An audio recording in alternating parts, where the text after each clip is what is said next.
Welcome back to Odd Cylinders. It's Monday. This is now week 2 of the S8 6-speed swap. Didn't work on it this weekend. Had some house stuff, family stuff to do, so just been spending weekdays doing this, or weeknights. So, trans is out, so it gives you all this room on the back of the motor. And since my OCD leads me to be the king of scope creep, I pulled the upper pan here. I've got an oil leak somewhere. I wasn't sure if it was the rear main seal. That looked pretty good, but then there's this the rear main housing that's got a gasket there that could have leaked, or it could be the silicone seal, you know, between the block and the upper pan. So since I never plan on having the engine this far apart with it in the car, and hopefully I don't have this engine out of this car anytime soon, I just wanted to address it now, especially since I have the engine in the cradle to bring it all up. The Bentley for this tells you to drop the front part of the subframe. I had the rear part already dropped for the trans, so I probably could have put the rear back up, because I don't think it's required to put the manual back in. It should be able to slide in there no problem. So I could have put the rear of the subframe back in and then dropped the front, but I didn't. I just lifted the engine up extra high, and that was enough clearance there to get the pan out. When I go to put the pan in, especially since you have to be really careful with the sealant, and you gotta, once you put the sealant on, you got like 5 minutes to put the pan on. I'll probably drop the front of the subframe for that. While I'm back here, since it's easier to reach from the back than at the top, you can see, so some fancy 034 parts there. So that's a secondary air injection, SAI delete. That will clear up some space on the back of the head and clear up some hoses, and then also the air box. So this whole hose and those diaphragms, that'll all come out. I just haven't pulled it out from the top yet, but I have both of the block off plates installed. So that's it for today. Alright, quick little Tuesday update. So this is the rear main seal cover. I just spent probably 2 hours, or sure felt like it, getting the gasket off of the engine side. You know, original 200,000 mile gasket did not want to come off. Tried to peel it off and it would just break off about half an inch at a time. So I wanted to show you the rear main seal. So Audi, on all of the 4.2 40 valves, they tell you this seal is part of this plate, and they will only sell you the whole assembly for like $300 and something. I found a reference on, I think it was like an old Audi World post in the D2 forums that said, oh hey, I'm pretty sure that this such and such, you know, seal by itself fits. So I bought one, and, you know, quick glance, hey, it's the same size. But as I was looking closer, I doubt you're going to be able to see this. But, you know, there's some part numbers on this seal, and it's actually, instead of 070-103-051A, it's 078-103-051A. And coincidentally, so, you know, this is a 2003, the D2, you know, started in the US in 97. Don't know if you'll be able to see that, but that seal is still stamped West Germany. Now, it's very common to see lots of parts on B2s and B3 stamped West Germany, but I wouldn't have expected my 2003 to still have West Germany stamps. But yeah, good news is this seal appears to be the same size, and I just googled the 078 seal, and that cross matches with that. And just for shits and giggles, so just so you can see here, there we go, that's all nice and clean. The upper oil pan, this is all silicone, so that comes off super easy, but this was old nasty paper gasket. But just to show you, there you go, that fits, the guide fits snug right on the crank, so that's going to slide right in, no problems. Alright, quick update. Got the upper pan flange all cleared. Had to use a little plastic brush on the end of my drill to get all the old silicone off. Same goes for the lower pan. Also put in a new gasket on the oil temp or level sensor. So those are ready to go in. So I did end up reconnecting the rear subframe and then dropping the forward subframe.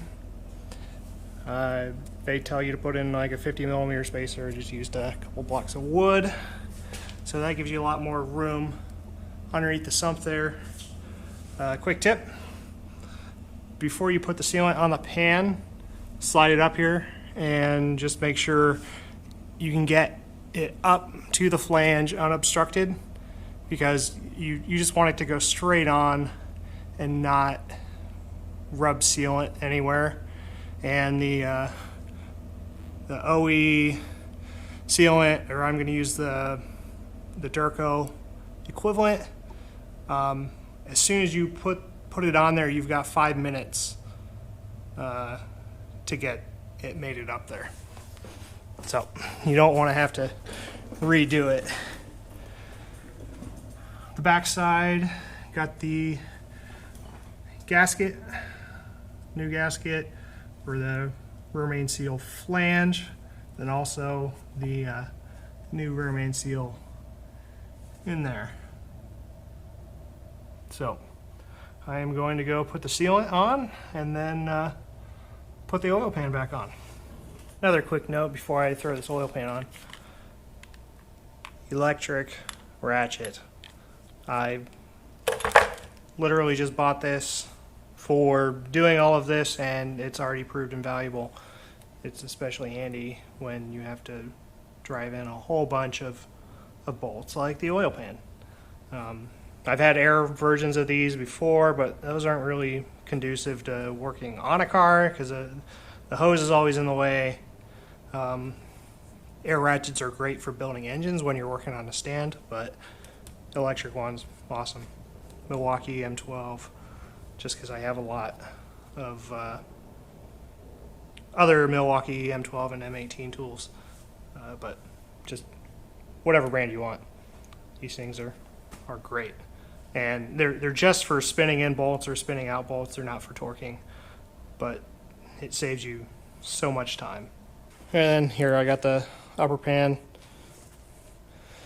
Do one last wipe with a brake cleaner, clean the surface off, mounting it or placing it on some cardboard to keep the bottom surface clean, and then the L-ring Durco sealant. I think they have a 300 and a 270C. We'll use 300 just because I have it.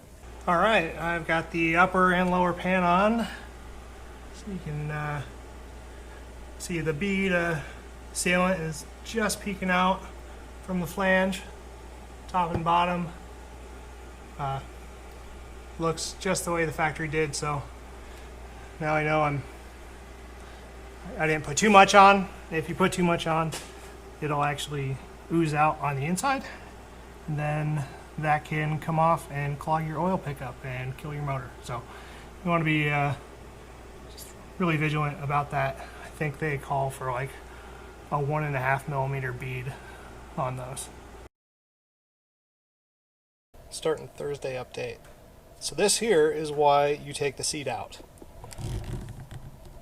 You can just lay back, put a little blanket on the ground, legs go up in the back seat. Now you can access all of the fun stuff now.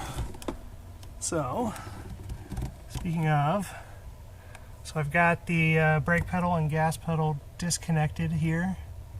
I am going to try and so we still have to remove this pedal cage. So I'm going to try and remove it without removing the steering column. A few people have said you need to remove the steering column, but the Bentley seems to make it seem possible without doing it, so long as you remove the pedals. Now we'll see if that changes here when we go to put it back in with another pedal now, having a clutch pedal. But I'm going to see how far I can get without doing it, because being able to lay here on the ground without the column in the way is super handy. Whereas if the column were laying in the spot where you're going to lay, then that would be really unergonomic to have to work around. So stay tuned. So as I showed you on the bottom, I'm going to remove the pedal cage. So you can see that silver piece back there, that's the other side of the pedal cage. So the master cylinder and booster bolt to that. And then there's 4 other studs with nuts on them that you got to remove. And then that's sealed into place with some butyl tape, so you have to tap it with a hammer. So the first thing is, so the Bentley tells you to remove the master cylinder, remove the reservoir, which means then you're going to have to bleed everything later on down. But supposedly we can disconnect this and just kind of pull it forward, and that should release the pedal cage off of this. So I'm going to try that, because I don't want to have to bleed the brakes. I've done that already, you know, in the not too distant past. To give myself a little room, you notice I've got a brake block there. That's not factory. That's something some Quattro World guys, I think, figured out a while ago. And that just puts a little brace between the master cylinder and the strut bar to resolve some of the firewall flex.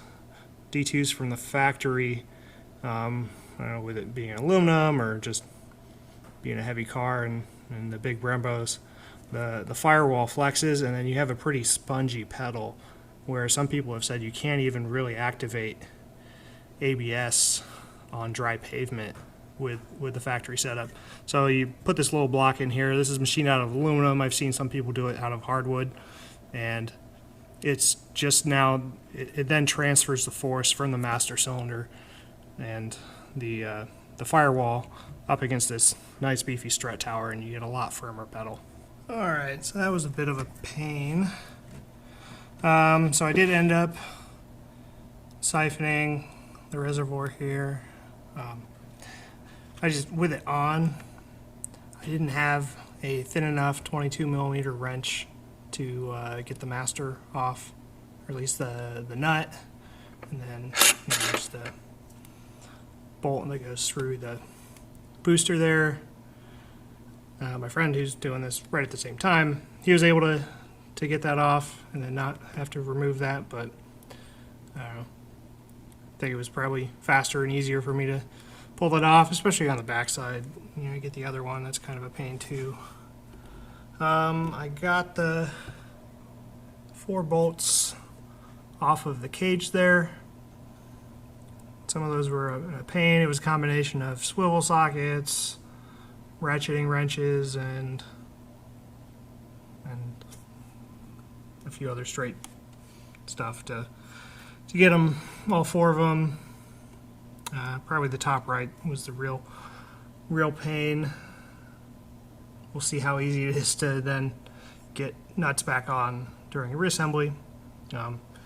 Used a little magnet tool to catch the nuts as I was pulling them off. Also removed this trim here, which requires you to pull the wiper blades off. Probably wasn't necessary, but it just gave more room, especially as you're trying to work around the wiper motor. There's one of the bolts right back up there. It would be easiest if you just remove the full wiper assembly, but I didn't feel like doing that, so I didn't. I got one more bracket to remove on the inside, and then I can whack that with a hammer, and hopefully that just falls out the backside. Pedal cage is out.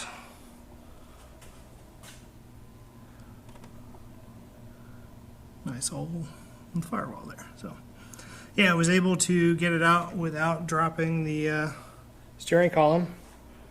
There's another bracket, yeah, that I think attaches here. That attaches up to the bottom of the dash. You got to remove that, and then gently slide everything forward, and then that gives you just enough room to drop the cage and rotate it around the steering column and then get it out. So hopefully that goes in just as easily. We'll see, because I will have a slave cylinder sticking off the back too. That'll take up some room, so I'll let you know. Alright, Friday update on the S8 manual swap. Yeah, week 2. So, I know 2 weeks in, probably should be done, but hey, I only work on this weekdays. I haven't put in any weekend hours, so I get 2 to 3 hours, you know, after work, before dinner and stuff. So I think you could do this all in like a long 3-day weekend if you really rushed it, and depending on how much other things you did. So working on the pedal cage and modifying this B5 clutch master to work with the D2 cage, because the D2 Euro clutch master is expensive, it's hard to find, and this I can go buy on Amazon or your local auto parts store if I ever have an issue. So if you look at the manual here, so they have stock length at 114.5 millimeters from the back of the flange to the eyelet here. So here's some pictures of a previous D2 guy and how he used the B5.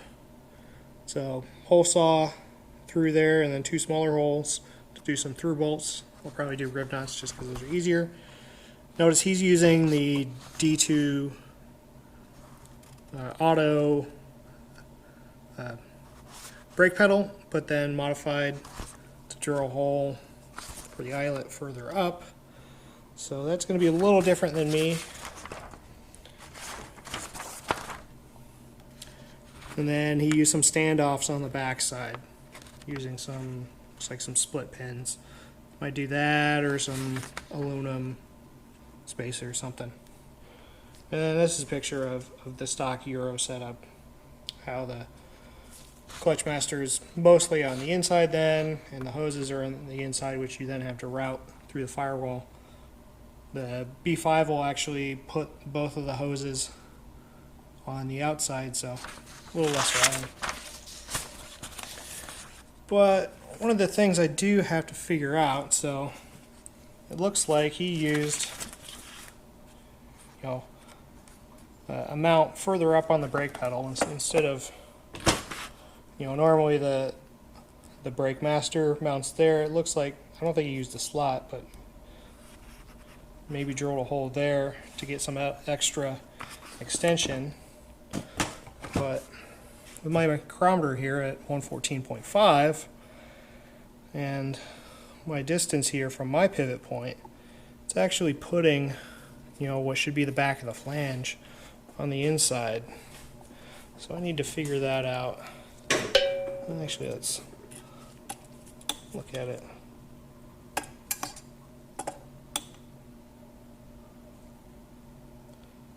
a little closer.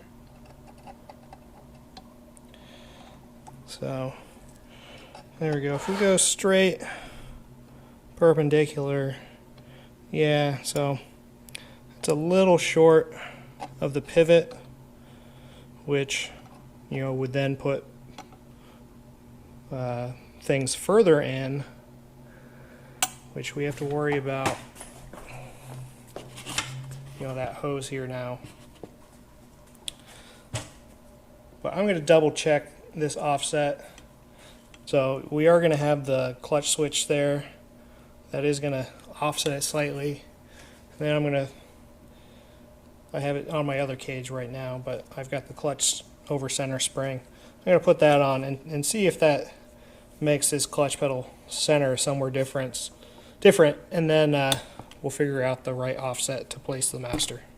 Got the clutch centering spring on there, and that, you know, that pretty much just maxes it right up against the stop there. So I know that, you know, the 114 is going to be the right distance there. So rather than copying the picture, since that's not the same pedal, I'm going to go by the Bentley measurement. Quick little tip to do this. So using my square here. So basically I want to line up, you know, the perpendicular surface here with the pivot point here. Use the square. But instead of just taking a Sharpie and trying to mark the approximate location onto the raw aluminum, I'm gonna, you know, put down this tape here, and then I can use pencil so I can really make sure I get the mark right. And then once I, you know, get the rest of this out of the way, take the pedal back off, then I can use a center punch to choose my final drill location. And where is it? Oh, it's back over here. I was looking for the right size hole saw. It needs to be about 35.3 millimeters, whatever that is in inches, like 1.4 or something. I've got this step bit here, so this goes up to 1 3/8, which is 35 millimeters. So that should get us pretty close, and then we'll have to ream it out slightly.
To seal the pedal cage to the firewall, make sure you don't have any leaks.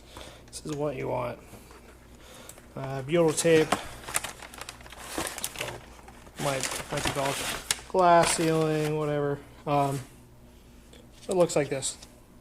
Comes on a roll, so you'll just lay that in a bead all the way around and snip it off. Like I said before, you should be able to buy this at any of your favorite local auto parts store. I bought this at Napa. Pretty sure I've bought it at AutoZone before. Although I think when I was looking for this, O'Reilly didn't have it, or they didn't know what I was talking about. When I asked at Napa, the guy was also really confused, but then some older guy was like, "Oh yeah, you use that for sealing panels and taillights or windows." So he found it for me. So they actually had it behind the counter, but when I bought it before, I found it out on the shelf. That might have been at AutoZone. So, but butyl tape. I'm sure you can probably find it on Amazon too, but if you're in a rush, you should be able to find it locally. Now I'm going to go see if this fits. Wish me luck. One of the things you notice when you're driving an S8 is just how quiet and how refined it is, you know, without rattles and buzzes and squeaks. And some of that is just, they did an awesome job, you know, with what us in the acoustics industry called NVH, noise, vibration, and harshness. And it's evident like everywhere. So like even just this big piece of foam that covers the pedal cage to provide sound isolation from the engine. So the reason I'm talking about this is this doesn't have a spot for the clutch master. But if you turn it over, oh hey look, there's a nice little piece ready to be trimmed out. So that'll come out soon. But it's funny, like even, I guess you see this on even modern Audis, like even the drive shaft coverings have damping adhesive on there just to quiet every little last bit. Pretty impressive. Alright, Sunday update. Wasn't planning on working on this at all this weekend because I had other things to do, but this pedal situation has just had me going crazy thinking about it all weekend. So I think I finally got it figured out. So one of my issues was I was setting up the master with no tension. I disassembled this to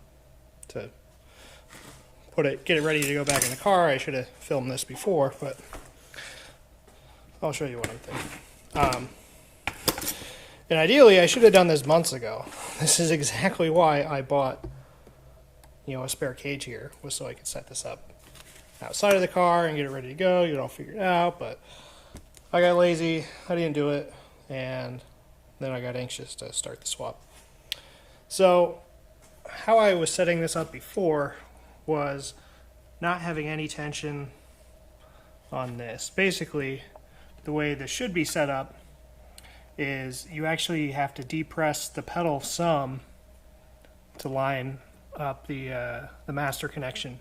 Before, I was just letting the center spring hold the pedal up against here, or I was threading the switch down and letting it hold via force. But that's just wrong. So you need to set it up to hold this in tension. So previously I had like a 30 millimeter spacer, and I was having the pedal sit too close to the switch holder. So I had my good buddy Howard, thank you Howard so much. He's doing this swap at the same time, but he's got the OE part, so he was kind enough to take some time out of his day on the weekend and go measure his factory setup for me. So he measured and got about 23 millimeters between here, where before I probably had half of that. So before I had a 30 millimeter spacer, so now I set this up to pre-tension and have 23 millimeter from the switch holder, and that turned out to give me 40 millimeters on the backside here for the spacers. And lo and behold, so if you check the factory Bentley telling you how to measure the master, I should have done this from the get-go. The measurement from the eyelet here to the backside of the master, which is just the face of this plate here, 114.5 millimeters. And look at that. That lines right up. With 40 millimeters on the back, I get the proper 114 here, and then, you know, just under an inch there. So I got to verify this in the car to make sure that my pedal, you know, gets pretty close to the carpet. But based on some other measurements that I had Howard make, it seems like this is going to work. So, and here, before, with a 30 millimeter spacer, that hose would just barely fit on, and I pretty much had to install the hose before I tightened down the master, and now I got, I don't know, 1/4 inch of space there. So I have high hopes that this is going to work. And it only took me a day and a half, 2 days to figure out. But hey, that's why I'm making this video. You know, this swap has kind of been documented before. There's a lot of incomplete documentation, and people do it kind of different ways. So just want to make this series of videos to show you how I'm doing it, and you know, do it with some OE parts versus doing the brake pedal. Although I was actually looking at this, so with the brake pedal, if you try and use one of these, a lot of people say you have to press this flat. It's got just a slight bend there. And so I actually had these side by side, the stock clutch pedal, and with the bend in it, it puts the pedal pad in pretty much the exact same place. So if you want to do this with a auto brake pedal, I'd say keep the bend. And then same for the length. Like somebody had mentioned that, oh, you really need to extend it slightly, but no, as you can hopefully see here, you know, they are both pretty much on the same alignment plane, so I don't think you need to do any extension there. So keep the bend, and then you just chop it up and use it at that. You don't have the over center spring, and it does slightly, like if you use this with the factory spring, it does slightly rub on the side. So I'm not sure if you could make that work. I don't know. Just because it pushes the pedal all the way to the side there instead of being centered. But it might work. You'd have to put it in there and see how bad the rubbing is. So that's another option for people if you don't want to get the OE clutch pedal. So, all right, now to put it in. Wish me luck.